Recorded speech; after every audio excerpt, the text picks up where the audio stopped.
to the Nerdiverse. Go ahead, sit and listen to the masters, the old heads, talk about what you love the most.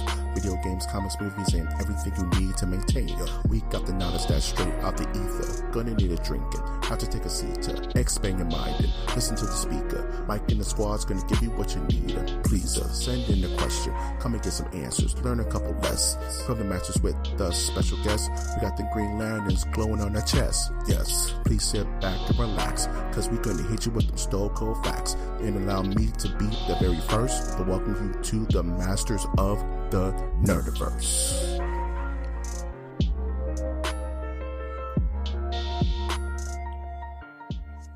Welcome to the Masters of the Nerdiverse podcast, where we always have such sights to show you. This cannibalistic humanoid underground dweller of a podcast can be found on iTunes, Stitcher, Spreaker, SoundCloud, YouTube, iHeartRadio, Google Play, and Spotify. I'm, of course, your host, Mike G. And back with me, as always, is the also host, the RoboCop to my Terminator, Winter Trash Monk III. What's up, everybody? It's Trash Monk the Third. Trash Monk, I. That's Trash Monk, I. And I'm coming at you with some new headphones for the recording. The fanciest headphones. They're Sony outdoor headphones. I'm thinking about getting a broadcaster headset. Dude, get the headset that Tom Brokaw uses, bro. Yeah. Or the Joe Piscopo. I don't know. Joe Piscopo? The guy that does the San Francisco Niners radio calls. I can't remember his name. I don't know. Okay, I'm going to have to look it up. But yeah, he did the Raiders before. The Raiders. Yeah. The Raiders. He's the guy that did Touchdown Raiders. You know that guy? I think I'm thinking of Greg Papa. Yeah, it's Greg Papa. That's a good name. And now he goes, Touchdown San Francisco. Well, what's your favorite fake name? Like your favorite, like newscaster fake name. Well, Greg Papa's a real name. No, it's his fake name. That can't be real. It's Gregory Charles Papa. Damn it. That sounds fake, man. Like, what I'm going with is, like, my favorite fake name is Dallas Reigns. That's a cool fake name. It's like, there's a thin line between, like, newscaster names and almost, like, porn names. You know? There's a thin line. Well, there were the name. Will Arnett in Semi-Pro had a certain name. Like, there's a difference between, like, Misty Monday. Lou Redwood. Lou Redwood. That's what I'm saying, man. Yeah.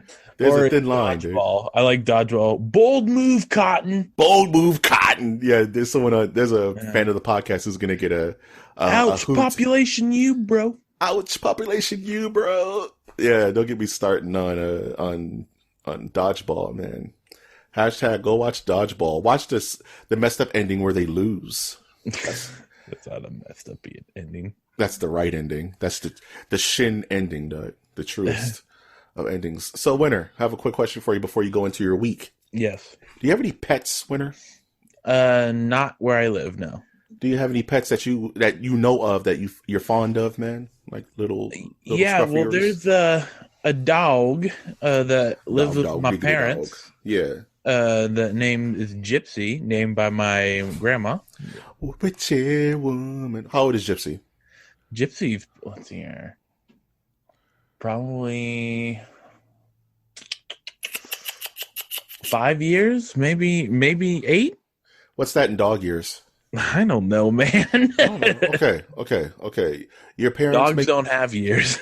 Dang, they just have awareness. Yeah. So your parents want you to babysit Gypsy, right? Mm-hmm. For like a weekend, right? So Gypsy's at the house chilling, and you go in to take a shower, and Gypsy's up front doing Gypsy stuff. Gypsy, a girl or boy? Girl. Okay. So you wake up, you get out the shower, and Gypsy's just a real person now. Like Terminator style, real human being. That can talk and has all the cognizance of a person of her dog age. So if she's 5 years old, she would probably be like, what, 20? How does dog years work? Where are you going with this, man? I'm just saying, would you be okay with your beloved pet being in human form for 24 hours? Would you want that?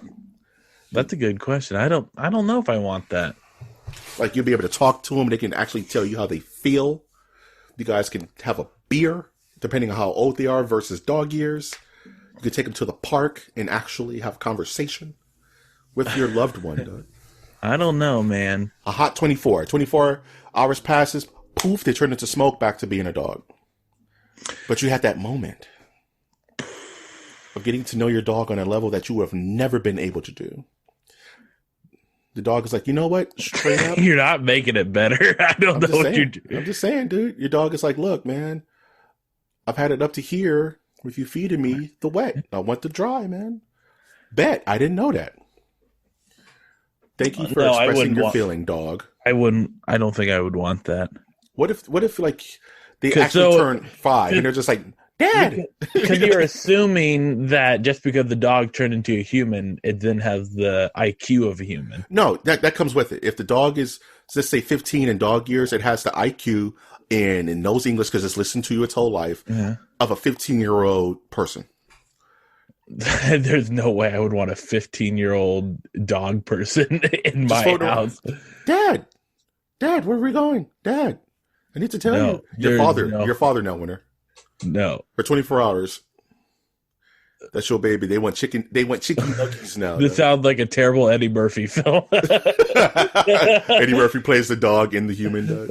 No, he plays It's Daddy Daycare 3, and they go a completely different direction.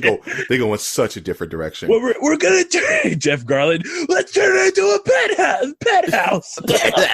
I can't do a Jeff Garland voice. No, it's just the Eddie Murphy cinematic universe starts to blend. He turns into Dr. Dolittle. Did you know that all of Eddie Murphy's movies exist in the same universe, man? No. Yeah, so Pluto MASH is the future of the Nutty Professor. Stop. And Jumpin' Jack. So Shrek happens where? Shrek is a story that Axel Foley tells his kids in Beverly Hills Cop. Well played. That's how it works. Okay. Or if you want to get weird, Shrek took place 1,000 years before. And Eddie Murphy is just constantly reincarnated as different characters. The Golden Child happens. I got nothing to add, man. In the same universe as 48 Hours. Same guy. How was your week, man? I don't know what you want from me. What do you want from me, man? I want answers, damn it. It was pretty good. Living La Vida Loca. Living La Dolce Vita. Right. Let's see here. I finished Newsroom and I teared up. I cried, man. Something about Aaron Sorkin script every now and then. He'll make me cry. The Sork, dog. Yeah, the Sork. I'm watching West Wing now. Oh, it makes me teary.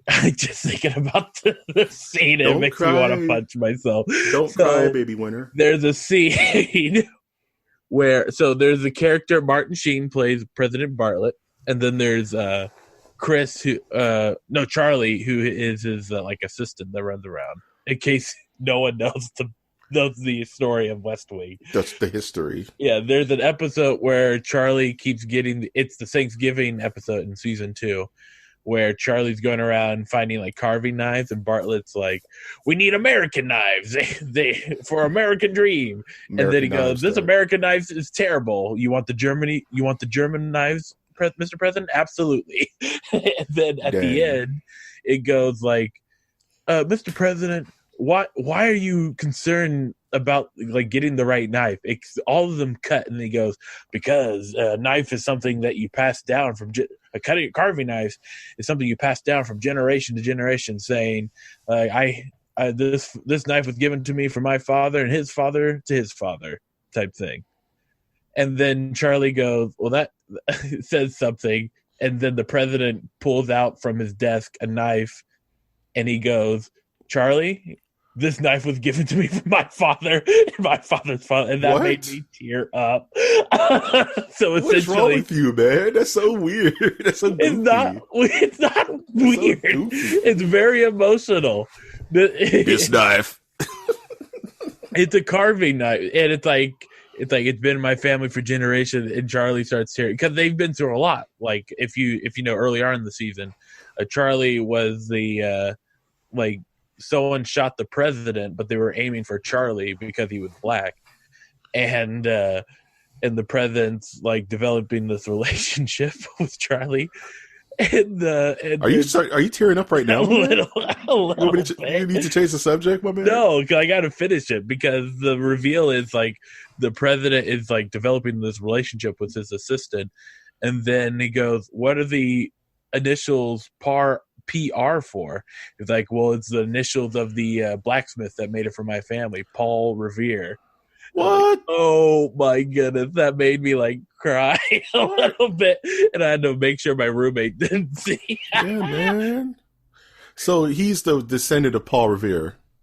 No, he his family has had generations in America, and the generations can be traced back to Paul, like being around Paul Revere's time, and Paul Revere made his family a cutting knife that now has been passed down to Charlie. Do you think that somewhere in the world someone still has a Jesus table? No. You know, like he was a carpenter for mad years, man. You don't think somebody out there has like a piece of like a Jesus, like of, I'm like, sure it will be like the same thing, like pieces of wood from the cross, where we have enough for 20,000 crosses. How much spiritual energy does a Jesus futon carry within itself? Like 1,000 years, 2,000 years worth of power, dude. Zero. So if you lay on the Jesus futon, do you automatically get like a chiropractic adjustment? So there's another scene from Westworld. If you were going to check the question, Winter, you would know more than I. I said 0. I don't accept this truth. So if you were going to check out a West Wing episode, I would go. You would need to watch 2. You need to watch 2 Cathedrals, and then in the episode before that, to understand some of the context of 2 Cathedrals. 2 Cathedrals cups. Starts off with like a funeral happening, and it's like the season finale of season 2. Oh, I can't talk about that one. That one.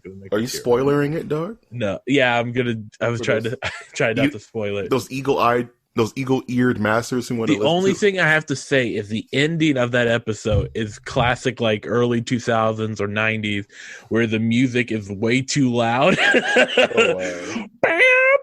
Oh, wow. Is it pulling Felicity, where it's just mad music, and it plays Teardrop from Massive Attack over and over again? All I have to say is Sorkin is an amazing writer. I want to see a recording of his production of To Kill a Mockingbird with Jeff Daniels. Jeff Daniels, people. Yeah, I want to buy, once I get some like loose liquid resources. Once you get liquid, dog. Buy like some West Wing script or Aaron Sorkin scripts, and like just have them on my wall. Scripts like those aren't that expensive, like copies of it. You try to buy an original, that's gonna run you, but yeah, like copies of them shouldn't be that crazy. Like if you have one like a signed original, from the cast and stuff, like that's going to be a pretty penny, but, right? Like first thing that pops up is signed West Wing pilot script. Yeah, man, $250. I'm like, no, that's not what I'm looking for. I want something I could read. You can't touch that. Yeah, dude. What else you do, man? But besides tear $60 Aaron Sorkin signed Simpsons cameo autograph. Aaron Sorkin Simpsons lithograph signed by the cast. $10,000. Yeah. So going game talk, Legends of Runeterra. Have you heard about this? Yeah, tell me more about it. It's pretty much a card game based in the League of Legends universe. League of Legends. And it's actually really good. I've been playing that a couple of games each night instead of playing chess. And I recommend it. Try it out. It's free. It's free. You can't not free. Free is infinite, dude. How do you not free? Yeah, so far I haven't spent any money on it, and I'm kicking people's butts on a regular basis. The best no spend and win that's the hook, man. Uh-huh. How long do you play this gotcha game until money is involved, man? How long can you keep it up? You know, like I've been playing Marvel Strike Force on the iPad and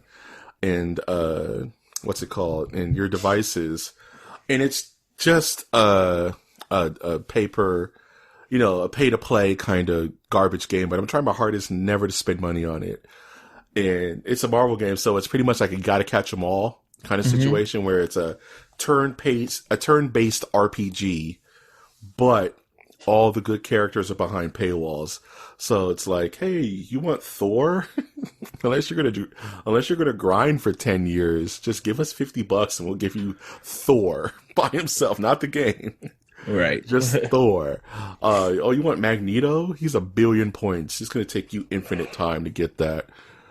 So yeah, it's like I'm trying my hardest to stay engaged in this game, but the moment you put money into that, you become a whale, and I will not do it. Like, oh, it's so predatory. My mom is addicted to this one game, and she's constantly hitting me up like, hey, Mike, give me $150 so I can continue to play my game. I'm like, a turn? Like, Mom, you're a whale. Stop it. I'm trying to save her from this purgatory. But she's in, man. So let's see how long you last before you put in money. You know. What game does she play? It's some kind of Candy Crush wannabe, man. Okay. With a cartoon bear, and it's like a puzzle game. That's enough. You already know the drill, right? You want to buy more time? $150, Andy. What else you do? What else you do? That's about it. What did you do? How about that? What did you do? Man, I've been chilling around, you know, hanging out, running things. I'm running things. That's for like 3 people. TV. Because of the madness of last week's episode, I didn't really get into like Sabrina season 3 that I finished with. I think I said it was okay. Yeah. I watched Child's Play, the original, again for the first time in a long time, and the first time in a long time. For the first time in a long time. It's the first time in forever. That movie's still awesome. Brad Dourif is one of the best voice actors of all time. Mm-hmm. He's just one of the best actors of all time. Brad Dourif rules in everything he does. I also watched the anime. I watched a little bit of the Animus, some of the old ones. I watched, Demon City Shinjuku?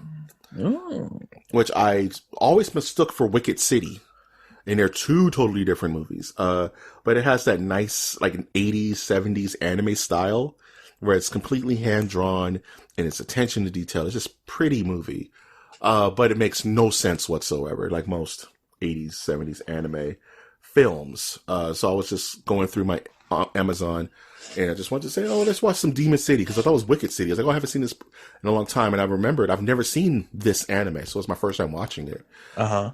And I was just like, okay, this is neat. It's a kendo practitioner who's stopping the end of the world. And we're introduced to our character by him slapping a waitress on her fanny, which I'm like, oh, this is so dated. Oh, jeez. So horrible. Horrible.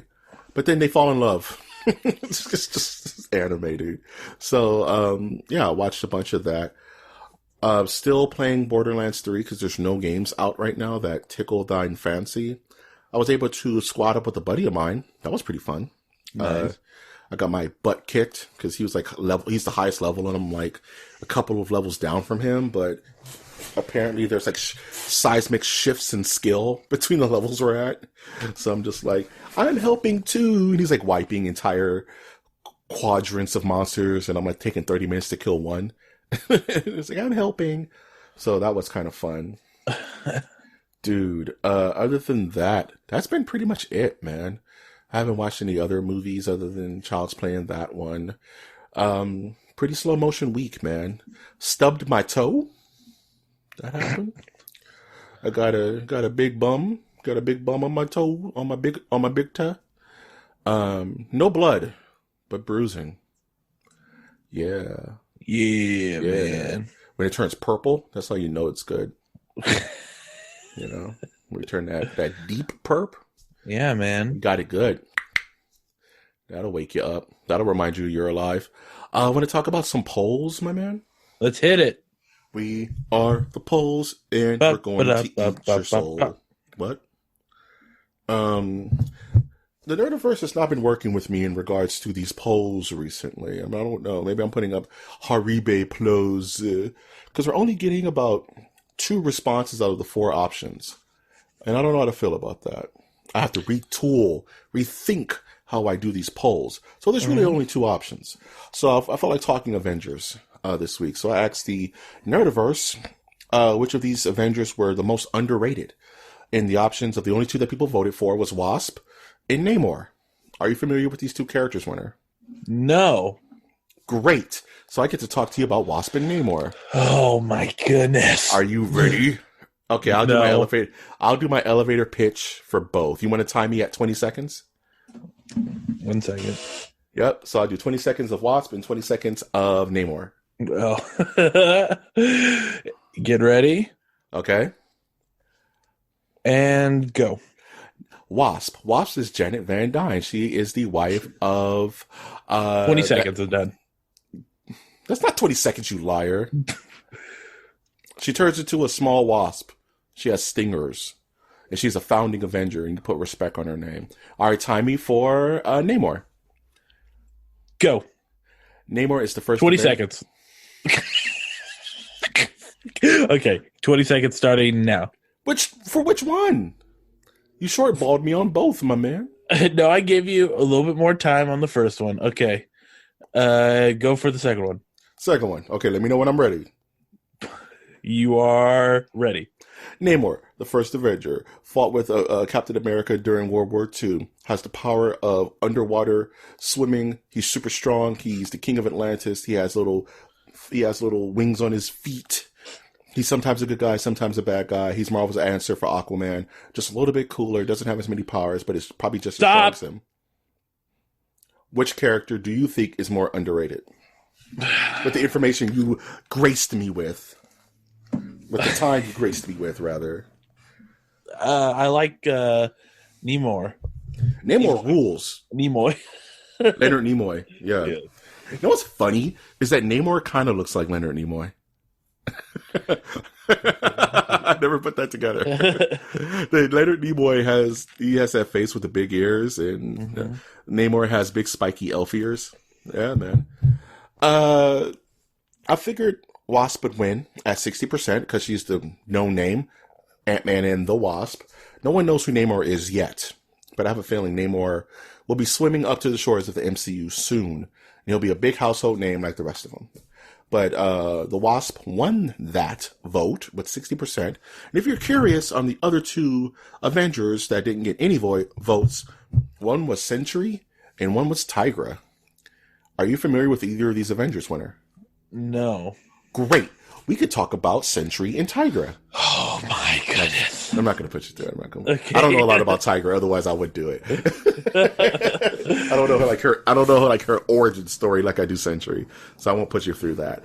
Okay. But yeah, they didn't get any of the votes because they're also not household names, and I did that on purpose. I wanted to just kind of I wanted to test the comic book IQ of my community, and sadly, I was disappointed. Which is fine. Which is totally fine. Next time, I'll make it easier. Just like video games. You ready to do some news? Let's do it. That's it. We got news for y'all, and it's coming out our pockets. It'll fly to space, shoot off like a rocket. News. Ready to do some news? You want to do some news? Let's do some news. News. Video game news. Not a lot of it. Because we're all just waiting on that Sony PS5 shoe to drop. There's nothing to talk about. Sony is so late with revealing this thing because normally they reveal their new consoles in February. It's been like that for the 3 and the 4. So we're all just kind of looking around, you know, like Vincent Vega in Pulp Fiction, like, so where's PS5 news? Nothing. Sony's playing it close to the vest. I don't know why. But speaking of Sony, they, amongst multiple other video game companies, are not attending PAX East, which is a big video game convention that kind of precedes E3. And they're doing it due to coronavirus concerns. Jesus. So, the thing about the coronavirus, guys, just so you know, it is the common cold. It's pretty much what it is. It's a different strain of the common cold that is not as easy, that a vaccine, when the vaccine was created, was not strong enough to fight. It happens sometimes. And a lot of these vaccines are made in other countries, like China, where they could be mass produced at crazy amounts. And the batch of vaccine we made for this year was not applicable to the common cold strain that birthed itself in the beautiful hills of China, which is where the coronavirus comes from. And what happens when an old person gets the cold? It turns into flu and they get sick. And sometimes, unfortunately, they may pass away. Same with small children. You know what I mean? So that's kind of what the coronavirus is in my most layman explanation. This just taken from the Huffington Post. The coronavirus turns Republicans into Democrats and dogs into cats. Wow. Living together, mass hysteria. So, obviously... You and your fake news. Me and my fake news. Infoguars. Yeah, I like that, Infoguars. So a lot of these companies, these video game companies, do not want to be in heavily populated, small, condensed areas where it's just a petri dish, right? I don't want to get coronavirus, right? You know, like there's thousands of people who go to these shows.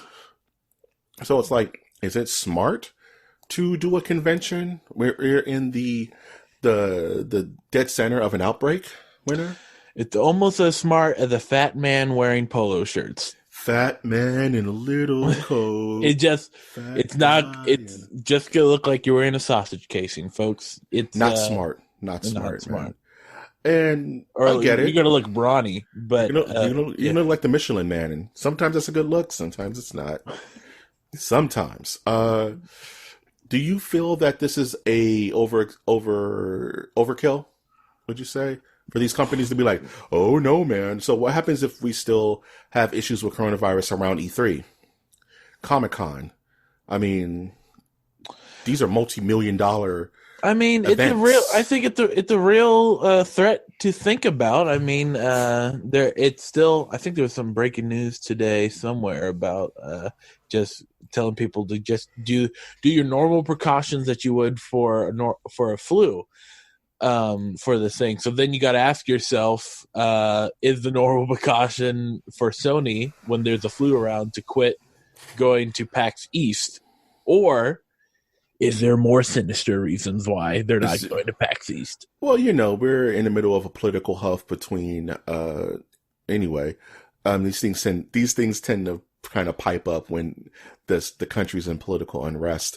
But anywho, that's just me putting on my tinfoil hat. Yeah. That being said, I haven't heard that one before. I'm just paying a little bit of attention. But that being said, I'm in no rush to go to Yankee Stadium. You know what I'm saying? Yeah. Or even my local bar. What's the name of your local? I guess you can't give it. No, because they'll dox me hard, dude. They'll global position my ass, and next we have Nerdiverse fans. It's Planet Hollywood. Oh, geez, I wish I was that fancy.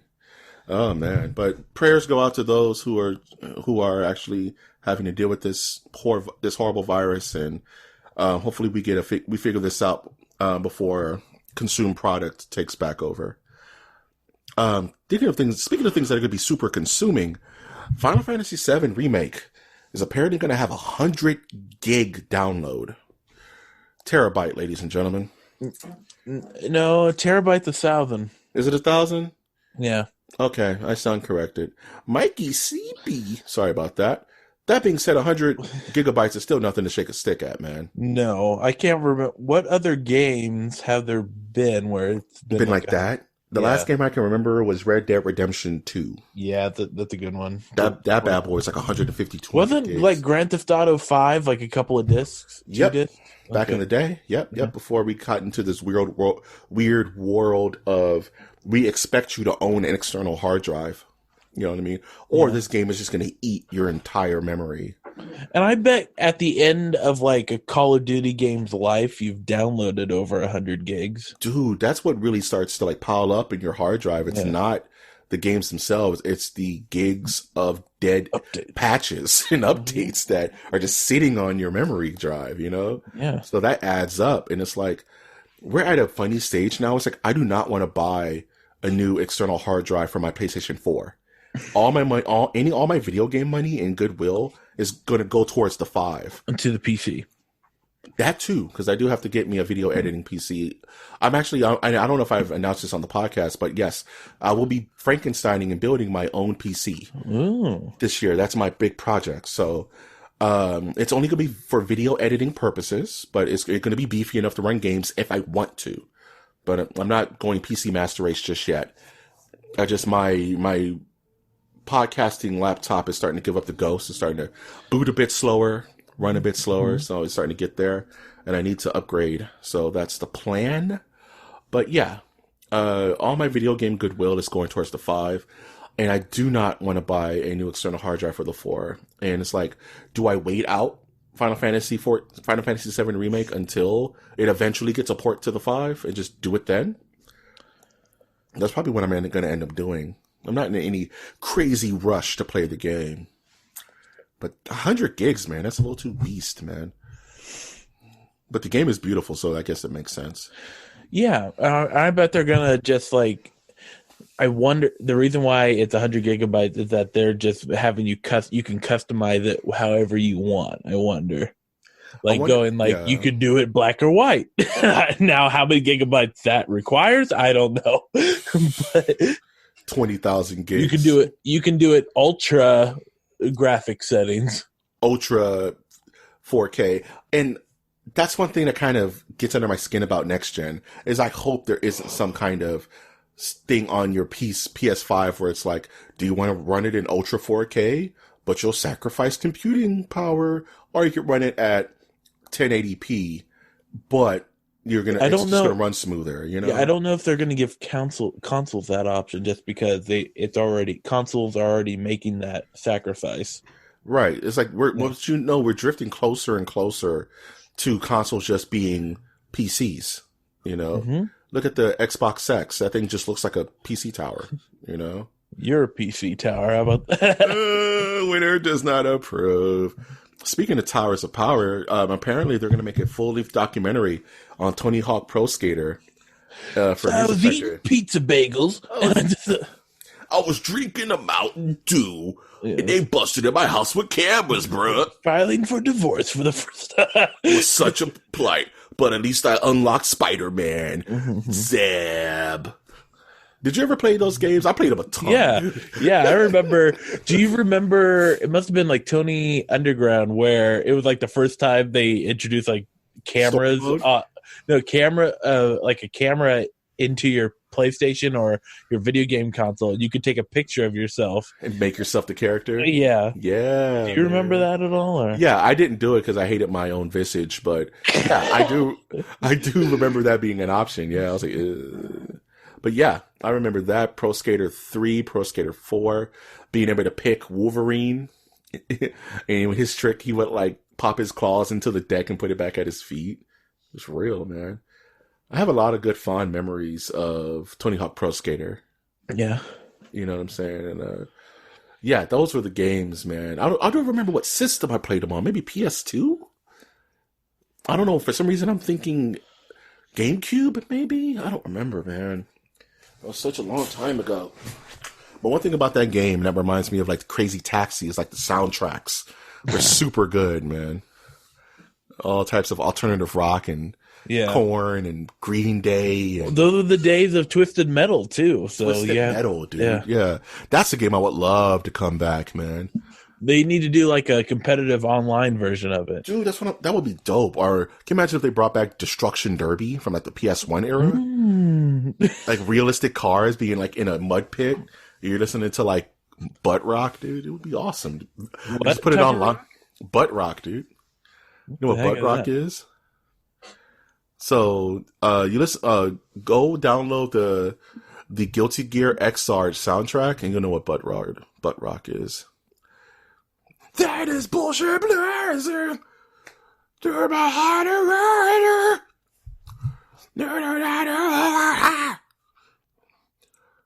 Samurai Jack video game announced for the PC, PS4, Xbox, and Switch. Yes. I wasn't going to add this to the docket, but then I watched the trailer and was like, yo, this looks hype. Looks kind of cool. Were you a big Samurai Jack head as a kid? Oh, man? You're talking about like Shinedown and those type of bands. Yeah, that's butt rock, dude. Shinedown, dog. Creed, dog.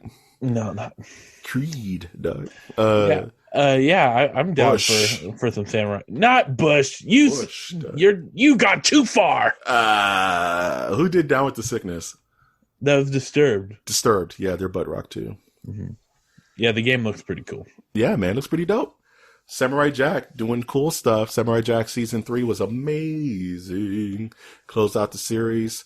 That's one movie. That's one thing I would love to see made into a movie. Samurai Jack. You know. Who would you have play Samurai Jack? Ooh. Don't say Keanu Reeves. No, it would not be an American. I'll just put it like that.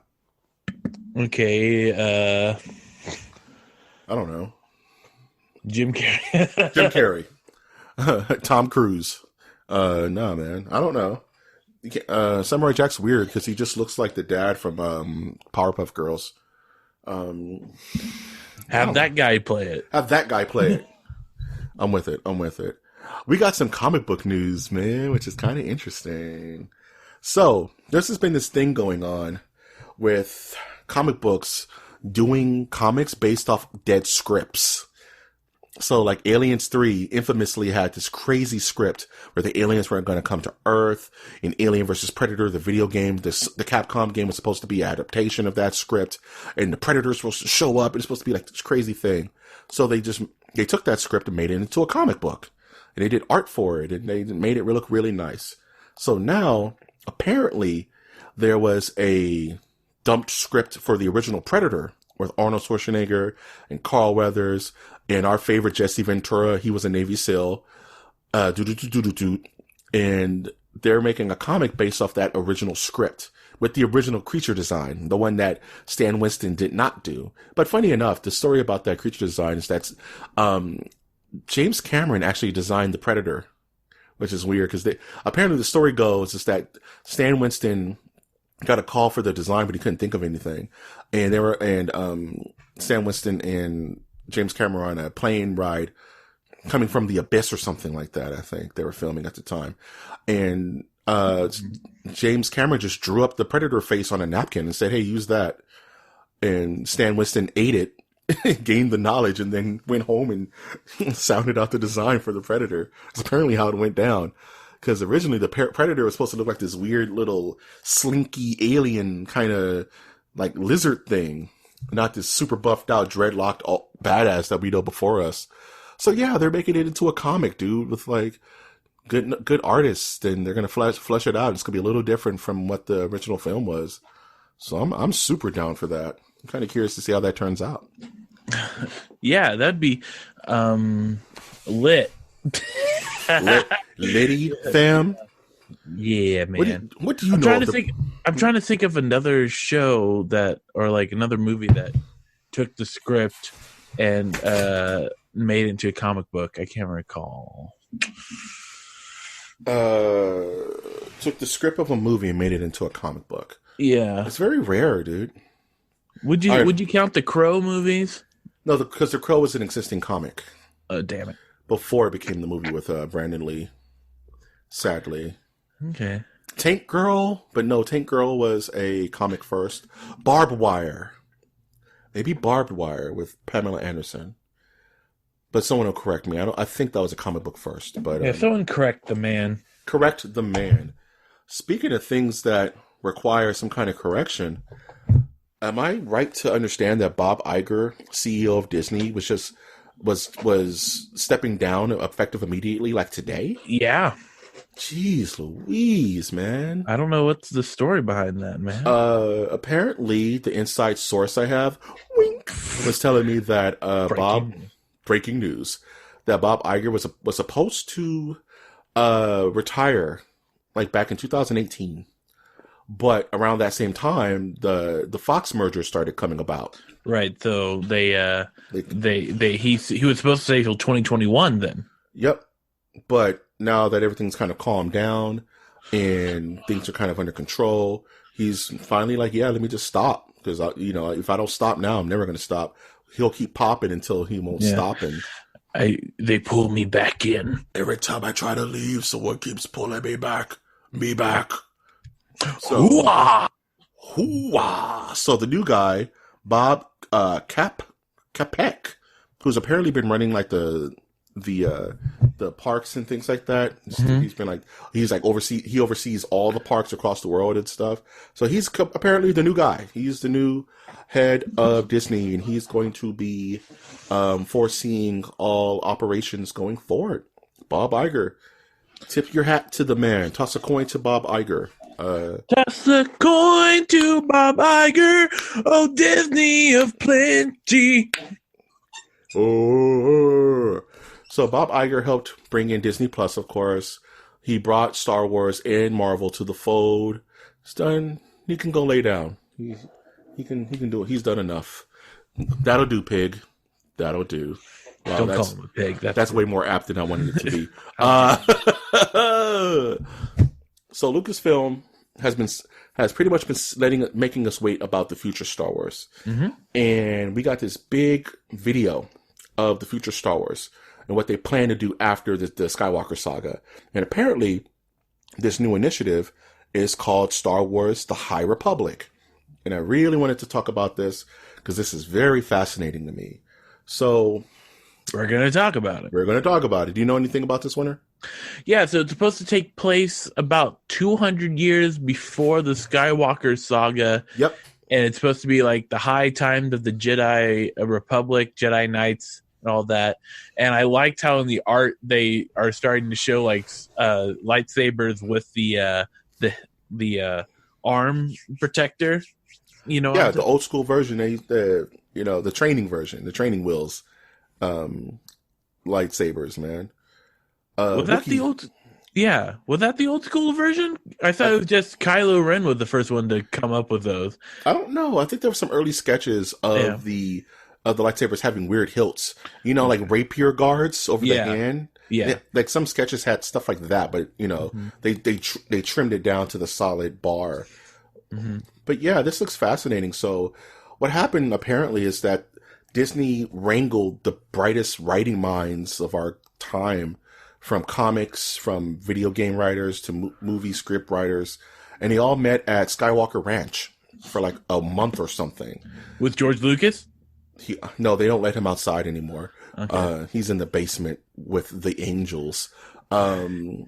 He can't speak anymore. They cut out his tongue. I'm still working on Red Tails too. I'm still working on American Graffiti 3. Graffiti 3, the graffitiing. The graffitiing. The Griffith. The Griffith. The Griffith. So they were like, hey, guess what? We're setting this 200 years in the past. There's no precedent to anything. Write whatever you want. It will work with you, right? Yep. So they're talking about crazy stuff like the birth of Jedi temples. They're talking about gruff sci-fi westerns in the same vein as The Mandalorian. Ding, ding, ding, ding, ding. Go for that. Okay. Yep. They're talking about like crime noir. All the things that we've been talking about, right? Yeah. Like directions we would love to see Star Wars go. And some may see this as a back down, right? Like, okay, they messed up the future so bad that they don't know where to go forward. No. So we're taking time to go backwards. It's the tradition of they go forward and then back and then forward. Makes sense, right? Yeah. Yeah. So I say we spend a decade in the high, what is this called? The High Council? The High, I just already forgot it. The High Republic. And here you can do Knights of the Old Republic if you wanted to. You could still fit that in there. We could talk about Darth Revan and the Ebon Hawk, but you could also talk about whatever you want. It's all open game. You can do Mandalorians. You can do whatever you want. You know what I'm saying? And you still have the Mandalorian floating around, which is a crazy hit. So that I can already see like what the trailer is going to be like for like a long time. Mama used to tell me about these people with lightsabers, and then cut to an old school Star Wars plane going through the sky. Do they abandon everything? Mama told me that they defended the galaxy. But now I defend the galaxy. But I thought they were just dreams. And then you see like a red light. You see a Sith lightsaber flash up. You know? And then he goes, "Kid, you ain't kidding." For some reason it's Han Solo. 200 years in the past. Let's do the time jump again. And that's how you start the High Republic. So apparently, start the apocalypse. That's how you start the end of Earth. That's how you do time jumping in the Star Wars. Jeez, yeah. And Luke Skywalker comes in the back, and we have Darth Maul. And then a portal opens up, and Thanos walks out. You look familiar, Mrs. Kennedy. Takes off the mask. It's George Lucas. It's just George Lucas. I am the god of this world. Yeah. So apparently, this is just not for comics. This is an initiative that's going to span all of their marketing, from video games to movies to comics to novels. The High Republic is what it is for. It's Star Wars in the foreseeable future, outside of the Mandalorian, which took everyone by surprise. You know what I mean? The Mandalorian still can exist where it is now, unless the Mandalorian always existed. But no, there's already evidence that says it's after all that stuff. But yeah, interesting future for Star Wars. Yeah, it can literally go wherever it wants, and whatever it takes, and then whatever kind of takes fire and it's good, they'll focus on that. The stuff that's not good will be one-offs. You know, it's giving people freedom to write whatever they want in that universe. Right. And not be held by the shadow of the Empire. See what well, I did there? It's still. I mean, the shadow's always going to be there, like how this most recent trilogy was, where Darth Vader is always in the background. Yeah, sort of thing. That's how old school fans are going to be like. Even now, the article that you sent me to read are like in the notes. There's you should check out the comments. Oh my! I didn't even want to read, man. I didn't even want to read it because I know it's going to be a hot mess, dude. Yeah. They're trying to introduce multicultural Europe. I don't want that. I just want my Palpatine. Palpatine. He did it. Yeah. Keep Star Wars Palpatine again. Okay. Wowzers. Okay, I have 3 articles here. I kind of only want to talk about one before we close. Well, I did want to talk about the Candyman trailer. It's going to be launching on Thursday, which I'm very excited to kind of see what they're doing with that. This is the Jordan Peele Candyman, kind of a remake slash sequel to the Candyman mythos. Okay. So there's little trailers here and there. I tweeted about it on our Twitter, at mnerdiverse, and the trailers don't look so hot.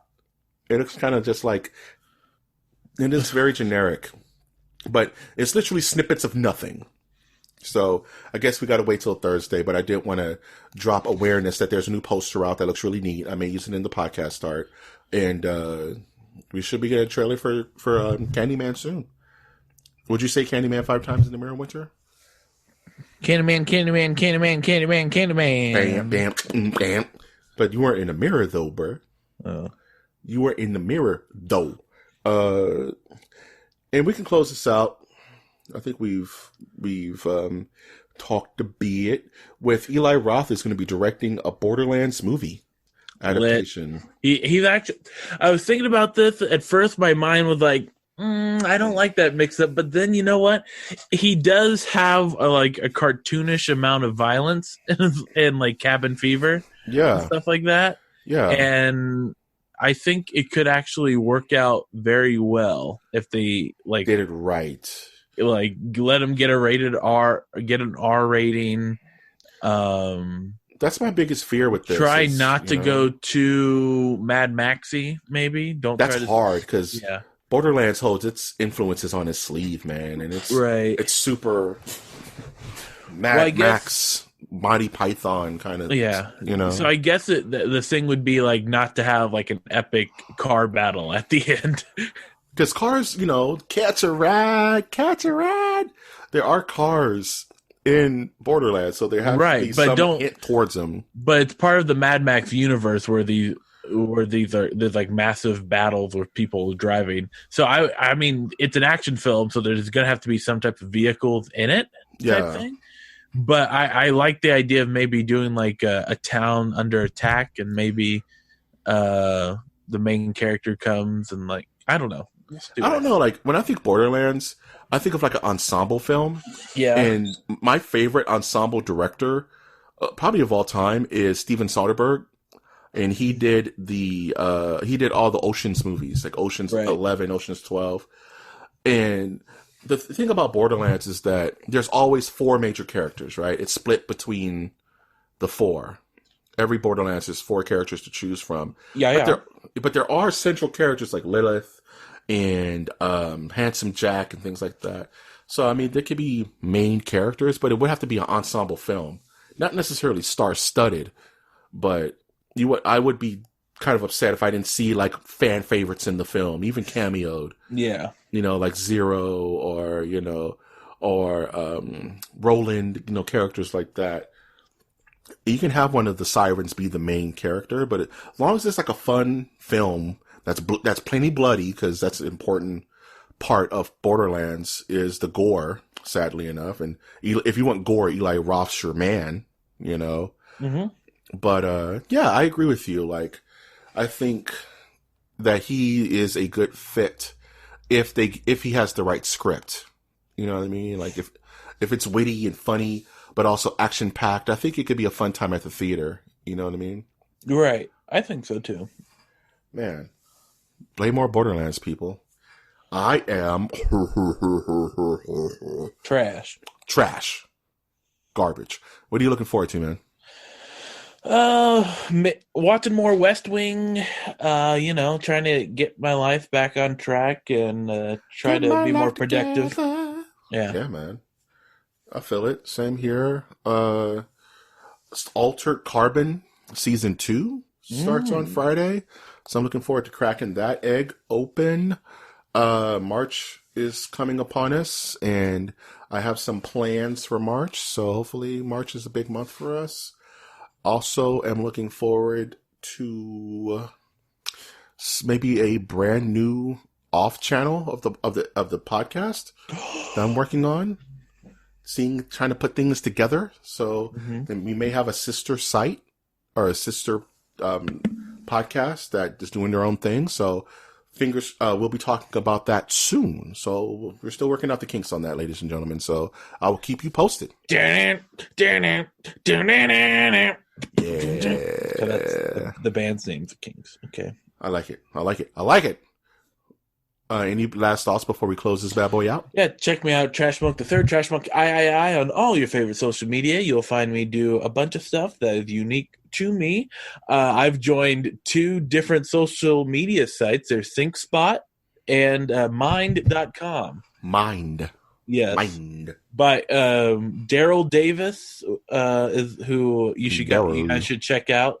He helps get people away from the Ku Klux Klan and the Nazis, and he is like a advocate for the site called Mind.com, which Mind. Both Mind and ThinkSpot are essentially trying to promote dialogue on the internet, which I am critical of on just because of what I've seen on Facebook, but these sites seem to be doing the right thing. Can I say my mind real quick? Yeah. My mind, Lalangia. Okay. Yep. Okay.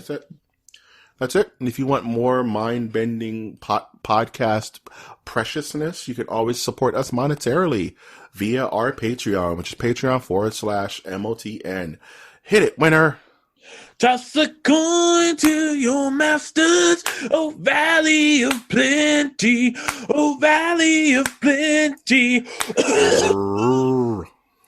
I lived and he died. You see how that worked? But if you want to support us non-monetarily, you can always do so by liking our content, by subscribing to our channels, and by commenting on our episodes. Let us know how we're doing. Good or bad feedback is important. And if this is your first time listening to the episode, or if your first time listening to our podcast, I'd like to say hello and welcome to the Nerdiverse. I've, of course, been your host, Mike G. And I've been your host, Winter. And we will always ask you to take that one step beyond.